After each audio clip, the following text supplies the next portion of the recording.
आप स्वयं भाग्यशाली हैं, आप स्वयं किस्मत वाले हैं। कोई कैसे कहते तुमको कि तुम अभागे हो? ना ना, हमारे बराबर भाग्य नहीं है किसी का।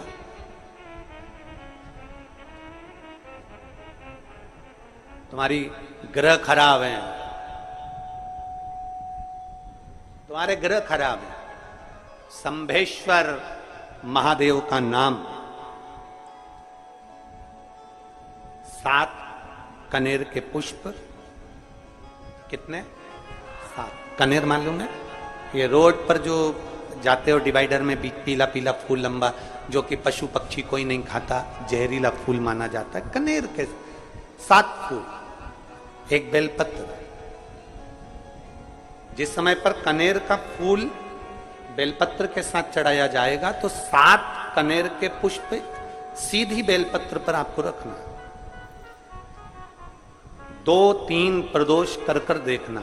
अगर कोई आपसे कहे कि आपका भाग्य ठीक नहीं चल रहा, आपकी किस्मत ठीक नहीं चल रही, आपके ग्रह ठीक नहीं चल रहा है, आप भाग्यशाली नहीं हो, पहले तो वहां से उठ जाओ। उसके बाद में देवाधिदेव महादेव के पास 7 कनेर के पुष्प एक बेलपत्र में रखकर नंदीश्वर के पास में बैठकर श्री शिवाय नमस्तुभ्यम बोलकर अशोक सुंदरी वाली जगह पर स्पर्श कराकर भगवान शंकर पर 7 फूल के साथ बेलपत्री की डंडी अशोक सुंदरी की साइड हो, ऐसा स्मरण करते हुए शिव को समर्पित कर दे। वही बेलपत्री 5 बार नमः शिवाय या पंचाक्षर मंत्र, षडाक्षर मंत्र या श्री शिवाय नमस्तुभ्यम बोलकर वही बेलपत्री 3 प्रदोष, 4 प्रदोष, 5 प्रदोष, 2 प्रदोष, जितने प्रदोष आप चढ़ा रहे हैं प्रदोष काल में, वो बेलपत्री लाकर अपने कक्ष में अपने पूजन वाले स्थान पर रखते जाओ। एक बेलपत्री एक प्रदोष पर लाओगे, अगला प्रदोष आएगा, कितना अंतर पड़ता है। आपके भाग्य बदलने में आपको खुद मालूम पड़ जाएगा कि आपकी किस्मत कैसे बदल गई। मेहनत आपको करना है, परिश्रम आपको करना है, लगन आपको लगाना है, और बेलपत्री और कनेर का पुष्प शिव को चढ़ा। चालू करो प्रदोष चढ़ाना।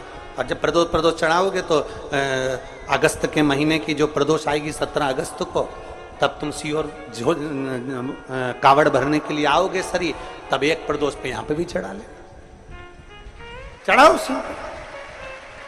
शंकर का भजन। यहां नहीं चढ़ा सकते, अपने घर पर चढ़ाओ, अपने शिवालय में चढ़ाओ, अपने देवालय में चढ़ाओ, अपने नजदीक में जो शंकर मंदिर वहां चढ़ाओ। आराधना शिव की। कोई कह दे तुमसे कि ये ठीक नहीं, प्रथम आप ये जो कनेर के फूल चढ़ाओगे ना, इसमें श्रंभेश्वर महादेव का भाव होना चाहिए। श्रंभेश्वर, फिर से एक बार बोलो, कौन से महादेव? श्रंभेश्वर। और फिर एक निवेदन, मान लो कि डॉक्टर कह दे कि बच्चे की धड़कन नहीं आ रही है,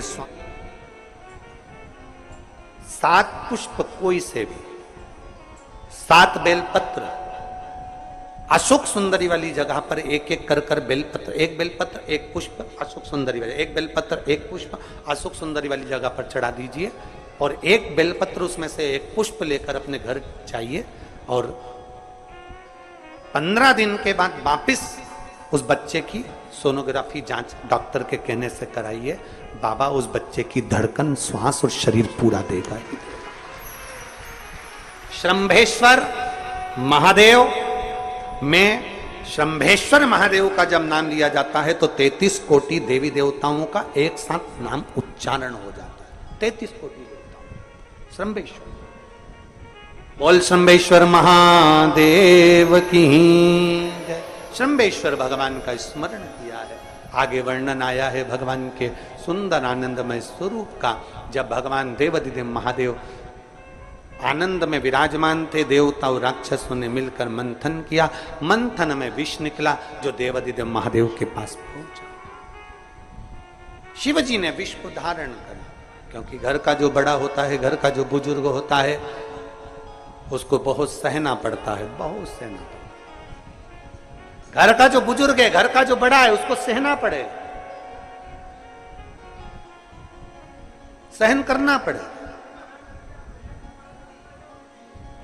और सहने की आदत होना भी चाहिए।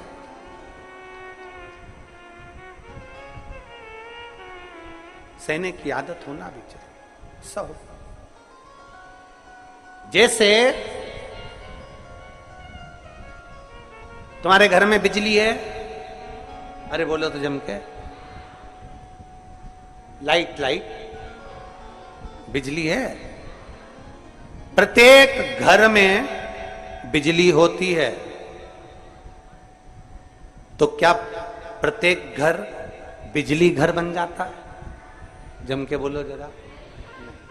बिजली घर तो एक दो, कहीं कहीं बड़ा शहर है तो थोड़े ज्यादा हो सकते, छोटा शहर है, छोटा गांव है तो बिजली घर एक दो।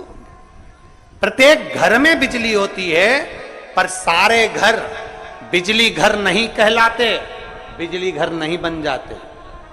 बिजली घर तो कोई सा घर होता है। उसी तरह ढेर सारे तुम्हें कथा करने वाले भी मिलेंगे, ढेर सारे तुम्हें ज्ञान देने वाले भी मिलेंगे, ढेर सारे तुम्हारे पास में, तुम्हें मोबाइल खोलोगे, टीवी खोलोगे तो ढेर सारे महाराज मिलेंगे, पर सब देवाधिदेव महादेव के भक्त नहीं मिल जाते। बड़ा कठिन होता, बहुत कठिन। प्रत्येक घर बिजली घर नहीं होता, उसी तरह घर में रहने वाला प्रत्येक व्यक्ति शंकर का भक्त नहीं होता। उस घर में रहने वाले 10 लोगों में, 15 लोगों में, 20 लोगों में, 25 लोगों में, 5 लोगों में, 10 लोगों में कोई 1-2 ऐसे होते हैं, कोई 1-8-2 ऐसे होते हैं जो शंकर की भक्ति में डूबे होते हैं, शिव के स्मरण में डूबे होते हैं। घर वालों को मन लगता है, घर वालों को लगता है कि काम पर काम हो रहे हैं, अच्छे अच्छे काम हो रहे हैं, खूब अच्छे काम हो रहे हैं, पूरे खानदान में अच्छे अच्छे काम हो रहे हैं। कई लोग कहते हैं इसकी कृपा हो गई, उसकी कृपा हो गई ना।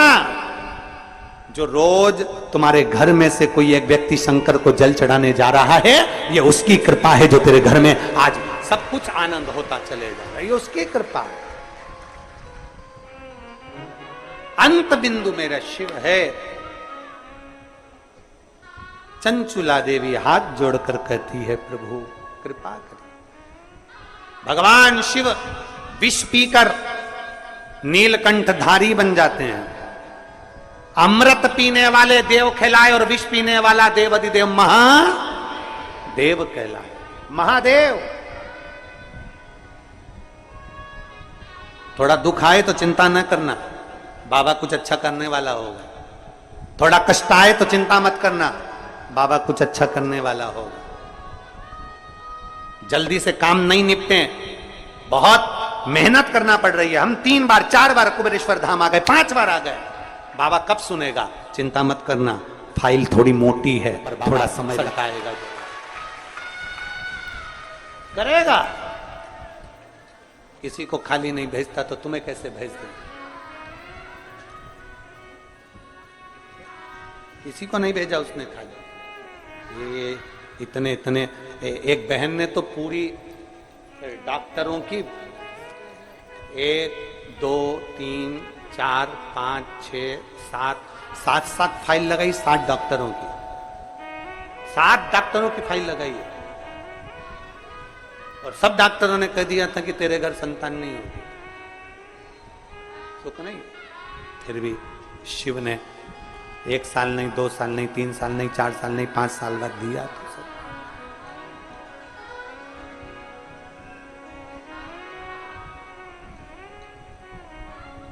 देता जरूर है, थोड़ा समय लग सकता है।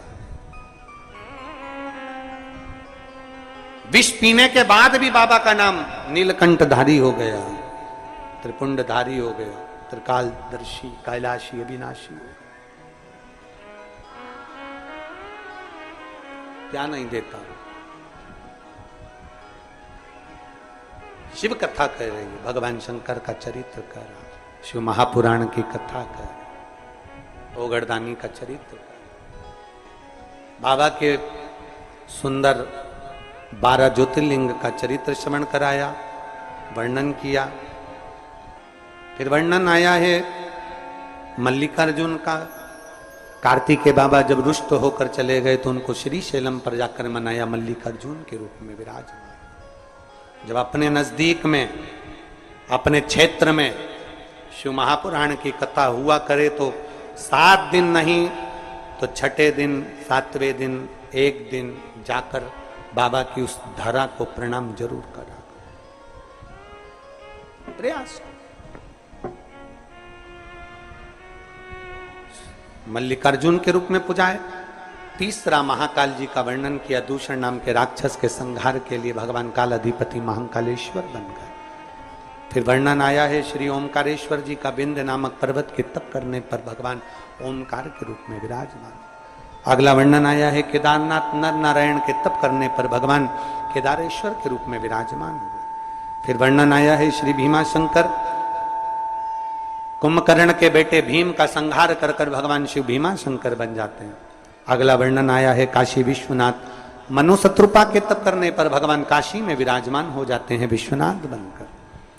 त्र्यंबकेश्वर, गौतम बाबा पर गौ हत्या का दोष लगा, बाबा ब्रह्मा विष्णु महेश तीनों स्वरूप में भगवान यहाँ विराजमान हो जाते हैं। वैद्यनाथ, रावण को शिवलिंग ले जाने नहीं दिया, बाबा भूमि पर ही रह गए तो वैद्यनाथ के रूप में विराजमान हो गए। अगला वर्णन है नागेश्वर, दारुक नाम के राक्षस का भगवान ने संहार किया, नागेश्वर के रूप में विराजमान हुए। रामेश्वरम, राम जी के कहने पर भगवान शिव रामेश्वरम के रूप में विराजमान हुए। फिर वर्णन आया है कृष्णेश्वर, सुधर्म नाम के ब्राह्मण की धर्मपत्नी घुष्मा के बेटे को भगवान ने जीवित करा है तो भगवान कृष्णेश्वर के रूप में विराजमान। भगवान देवाधिदेव महादेव उत्तरकालदर्शी कैलाशी अविनाशी मेरे शिव 12 ज्योतिर्लिंग, ज्योतिर्लिंग का मतलब है जहां पर शंकर ज्योति के रूप में हमेशा विराजमान, हमेशा विराजमान।